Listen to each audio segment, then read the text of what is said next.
நிறைய பேர் வீடியோ பார்க்குறீங்க, ஆனால் லைக்கே பண்ண மாட்டேங்கிறீங்க. ஆனால் தயவு செஞ்சு உங்களோட ஃபியூ மினிட்ஸ் ஸ்பெண்ட் பண்ணி ஒரு லைக் மட்டும் இந்த வீடியோக்கு போட்டுட்டு அதுக்கப்புறமா வீடியோவை பார்க்க ஆரம்பிங்க. உங்களுக்கு வேற எதனா ஒப்பீனியன் இருந்தால் அதை கமெண்ட்ல சொல்லுங்க. அதே மாதிரி சேனலுக்கும் மறக்காம சப்ஸ்கிரைப் பண்ணுங்க. வாங்க வீடியோக்குள்ள போகலாம்.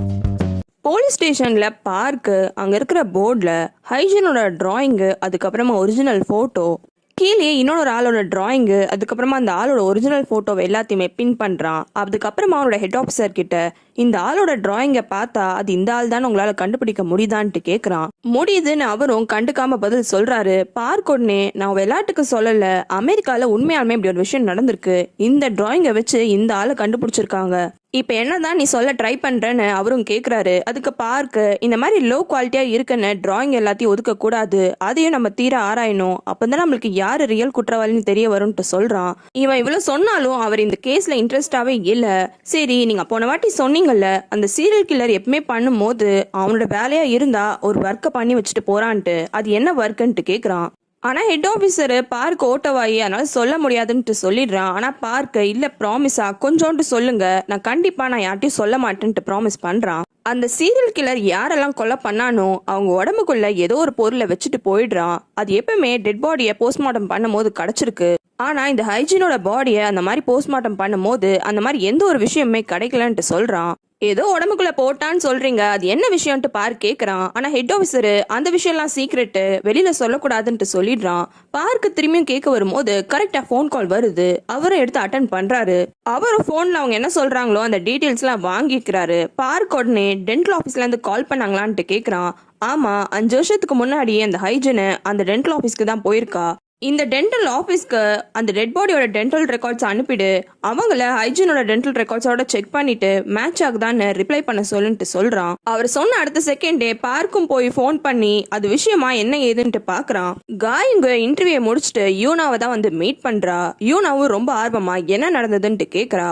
ஆனா காயிங்கு, உன்னோட அண்ணா ரொம்ப அழகா இருக்கானே, அதே மாதிரி உன்னோட அப்பா கூட நான் மீட் பண்ணேன், நீ அவங்க 2 பேர் மாதிரியும் இல்லையேன்ட்டு கேக்குறா. ஆனா யூனாக்கு, முதல்ல அங்க என்ன நடந்ததுன்னு சொல்லு, உனக்கு வேலை கிடைச்சதா அப்படின்ட்டு கேக்குறா.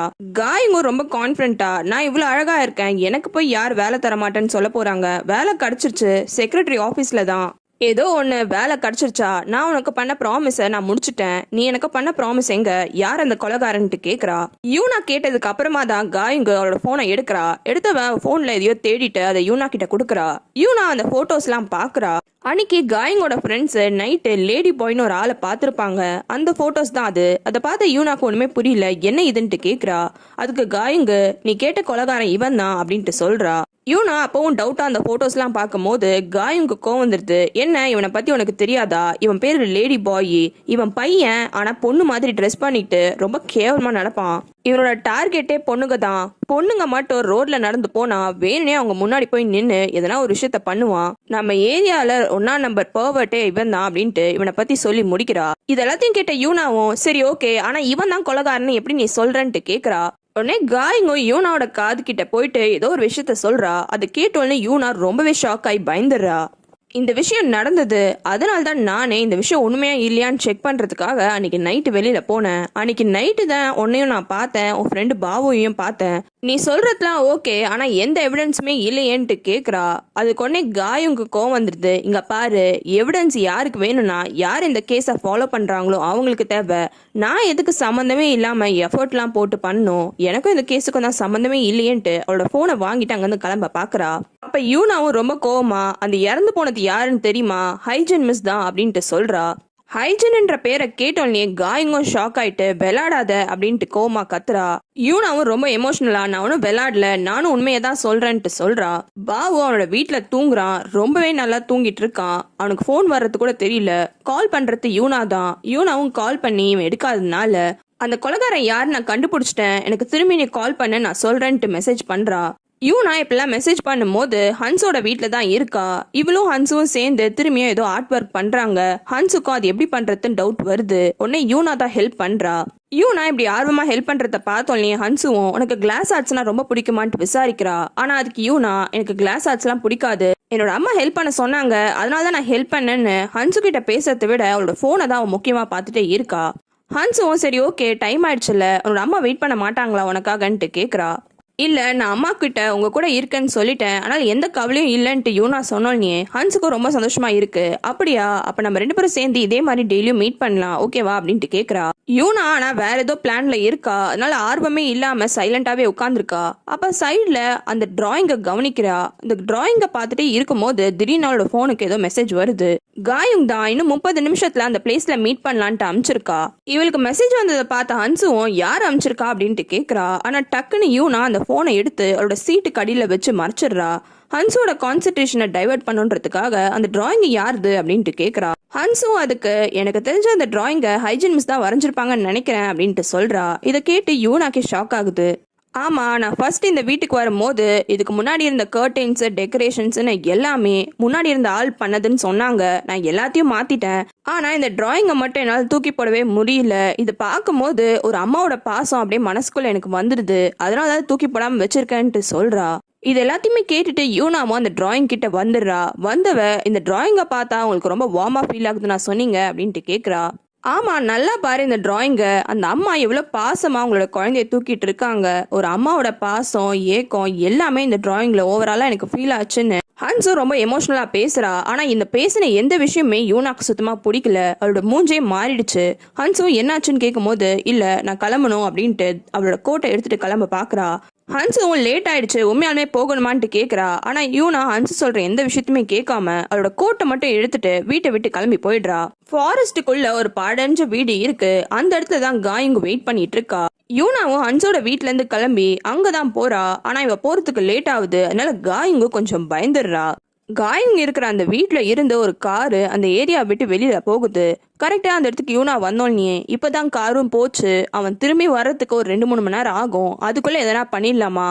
என்ன தனியா வந்திருக்க, உன் ஃப்ரெண்டுன்னு ஒருத்தர் இருப்பானே எங்க அவன் அப்படின்ட்டு கேட்குறா. அதுக்கு யூனா அவனையா என்னால் காண்டாக்ட் பண்ண முடியல, மெசேஜ் கூட அனுப்பி பார்த்தேன் ஆனால் ரிப்ளை கூட அவன் பண்ணல. உங்ககிட்ட ப்ராமிஸ் பண்ண மாதிரி தான் நான் வீட்டுக்கு வெளியில தான் நிற்பேன், நீ தான் வீட்டுக்குள்ள போய் சர்ச் பண்ணோன்ட்டு காயிங் சொல்றா. எனக்கு எல்லாம் ஞாபகம் இருக்கு, நான் தனியாலாவே வீட்டுக்குள்ள போய் சர்ச் பண்ணிக்கிறேன்ட்டு யூனாவும் போக பாக்குறா. அப்ப யூனாவை தடுத்து நிறுத்தின காயுங்கோ இங்க பாரு, ஒரு வேளை அவன் திடீர்னு வந்துட்டானா நான் உனக்கு ஃபோன் பண்றேன், ரிங்டோன் கேட்ட உடனே வீட்டை விட்டு எப்படின்னா வெளியில வந்துருன்ட்டு சொல்றா. யூனா தைரியமா உள்ள போகலான்னு பாக்குறா. ஆனா காயுங்க்கு ரொம்பவே பயமா இருக்கு. அதனால யூனாவை திரும்பியும் நிறுத்தி இங்க பாரு புரிஞ்சுக்கோ, அந்த பர்வட்டு உண்மையாலுமே ஒரு கொலைகாரன், அதனால நீ மட்டும் விளையாட்டுத்தனமா இருந்துராத, பத்திரமா போன்னு அவளோட டார்ச் லைட்டையும் கொடுத்து அனுப்புறா. யூனாவும் வீட்டுக்குள்ள போயிடுறா. வீடே இருட்டா இருக்கு. நிறைய புக்ஸ் போட்டோஸ் நிறைய இருக்கு.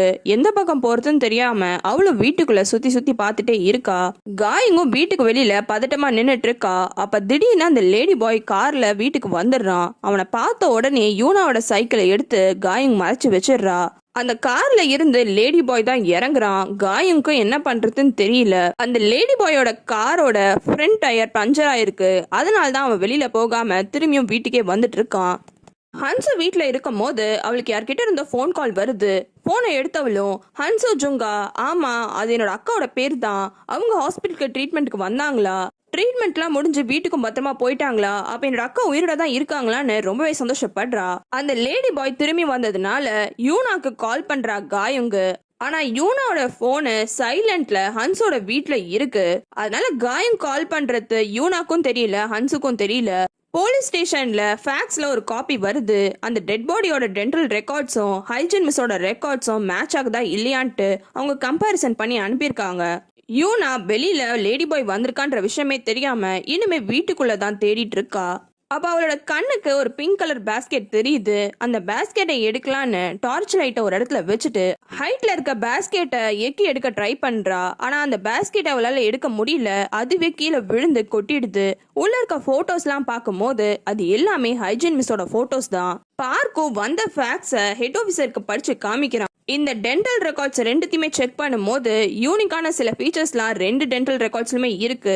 அதாவது இந்த 2 டென்டல் ரெக்கார்ட்ஸும் ஒரே ஆளோடது அப்படின்ட்டு சொல்லியிருக்காங்க. இதை கேட்ட ஹெட் ஆஃபீஸரும் ஷாக் ஆயிடுறாரு. பார்க்கும் ஷாக் ஆயிடுறான். அப்ப யூனா சொன்னது கரெக்ட் தான். அப்ப யூனா சொன்னபடி இறந்து போனது ஹைஜீன் மிஸ் தான் அப்படின்ட்டு சொல்றான்.